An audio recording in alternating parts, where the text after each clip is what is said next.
రాక్షసుల గురువు ఉసేనుడు శుక్రాచార్యుడనే పేరుతో ప్రసిద్ధికెక్కాడు. శుక్రాచార్యునికి తెలియని విద్య లేదు, రాని యుద్ధతంత్రమూ లేదు. ఆయనకు ఒక్కగానొక్క కూతురు దేవయాని. ఆచార్యునిగా శుక్రుడు చాలా మేటి. అయితే ఆయనకు రెండు బలహీనతలు కూడా ఉన్నాయి. వాటిలో మొదటిది సురాపానమైతే రెండవది కూతురి పట్ల గల ప్రేమానురాగాలు.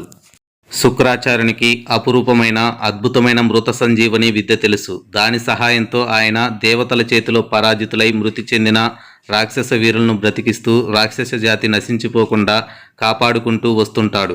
దాంతో రాక్షసుల బలం పెరుగుతూ దేవతల బలం తగ్గుతూ వస్తుంది.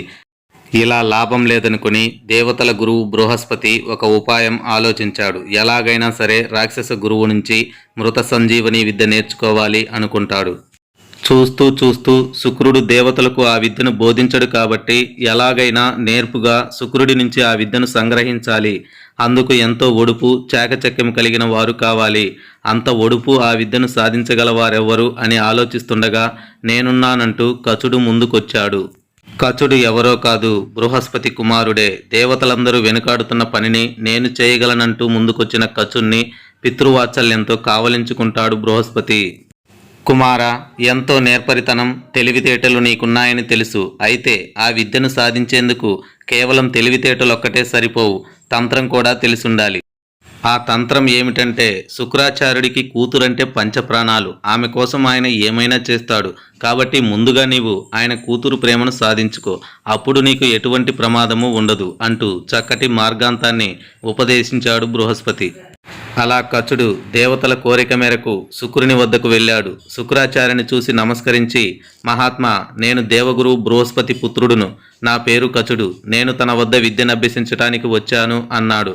ముందు ఒప్పుకోకపోయినా విద్య పట్ల అతనికున్న తపన, అతని వినయ విధేయతలకు తెలివితేటలకు ముచ్చటపడిన శుక్రుడు సంతోషించి తన వద్దనే ఉంచుకొని తన శిష్యుడిగా చేర్చుకున్నాడు.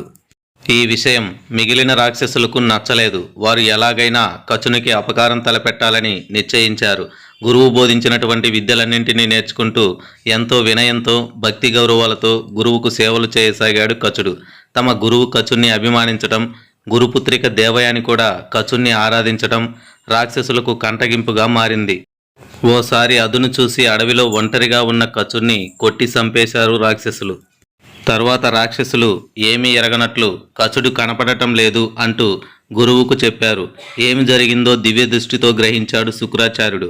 మృత సంజీవని విద్యతో కచుని బ్రతికించాడు. ఈ విధంగా 2-3 సార్లు జరిగింది. చివరికి రాక్షసులు కచుని చంపి కాల్చి బూడిద చేసి ఆ బూడిదను మద్యంలో కలిపి మాటల్లో పెట్టి శుక్రాచార్యుడి చేత తాగించారు. కచుడు ఎక్కడున్నాడా అని దివ్య దృష్టితో చూసిన శుక్రాచార్యుడికి కచుడు బూడిద రూపంలో తన ఉదరంలోనే ఉన్నట్లు తెలిసింది. పుత్రిక మీద ఉన్న ప్రేమతో శుక్రాచార్యుడు తన ఉదరంలో ఉన్న కచుడికి మృత సంజీవని విద్యను ఉపదేశించాడు. కచుడు శుక్రుడి పొట్టను చీల్చుకుని వచ్చి తనకు నేర్పినటువంటి విద్యతో తిరిగి గురువుగారిని బ్రతికించుకున్నాడు.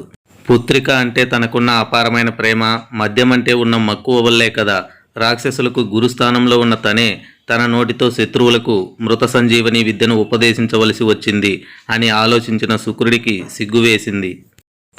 ఇక అప్పటి నుంచి జీవితంలో ఇక మద్యం ముట్టనని, ఎవరి మీద మక్కువ పెంచుకోనని శపథం చేశాడు.